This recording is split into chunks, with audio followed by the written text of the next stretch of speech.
I think the most important challenge, apart from of course having a voice that carries, because to be honest, to hold that child's attention span, which is possibly half a second, is the biggest challenge. Because if you don't have a certain decibel to which you go, even in your music, rendering your musical, your song, it can be a challenge. But I think more than anything else, I mean, it's another thing to be able to sing your Twinkle Twinkle in tune, or your XYZ in tune.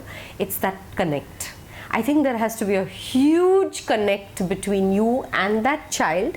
It almost has to be like a mother-child relationship, or like an aunt and a child. The child needs to associate you as somebody who's going to be a fun person. It can't just be somebody who's coming in with a whole bag of instruments and then for one song giving you shakers and for another song giving you drums. No, I don't think that relates enough. Not enough to hold the child's attention for a whole lot of classes. I mean, if I'm going to be presenting just one session, it's another thing. Maybe he'll like me, maybe he won't. But if I have to really catch that child's attention span, yes, it's music and it's a whole lot of kid connect. Then whether it's monkey business with the child, whether it's jumping around, agility. I think agility is one of the key words that I can use in this, because the more you show that you're active, the more that child is going to be active. If you say, come on, jump along. I mean, if the child says jump, I need to be on my feet and start jumping. I can't say okay after 2 minutes. No, it doesn't work that way, because a child can't think that way. I mean, if I'm presenting something, it has to be presented. If I have to run, I have to run. There are no two things.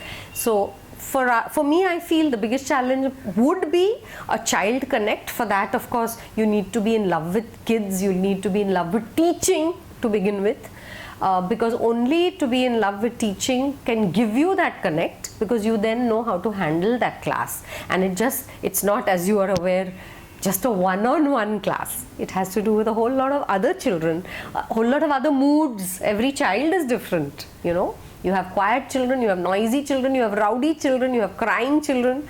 So that's one of the biggest challenges, especially where teaching toddlers is concerned. And then I presume teaching older ones becomes even more of a challenge, because they have their own little questionnaire for you, and they have their own little judging pattern for you. So if you don't fit into that little slot, I'm afraid you can't carry on. So I feel these are the little basic challenges. But I think if you like music and if you like children, I don't think that there can be a deadlier combination. It's wonderful, and it's one of the most rewarding experiences.